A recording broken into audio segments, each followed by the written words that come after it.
So this may be the reason why you're not getting your first muscle up. You're able to do 15 pull-ups, or you're doing pull-ups where you're getting stuck just right here. This video will get you over the hump. So your first step is your grip.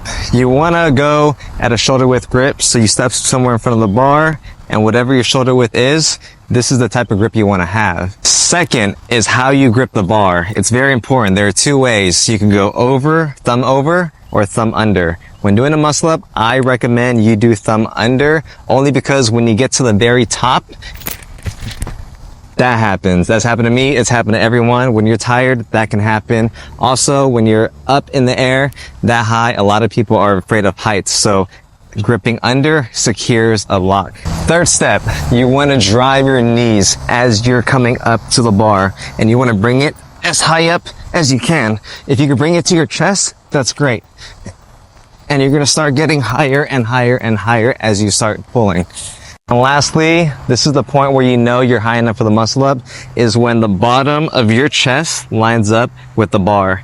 You're going to pull yourself high enough. Once it's at this level, you're going to pull yourself in, and you're going to end up at a straight bar dip. The straight bar dip is the easiest part of that. Just recognizing how high you need to go before you commit to pull in. And after you get those 4 steps, guarantee you'll get that muscle up.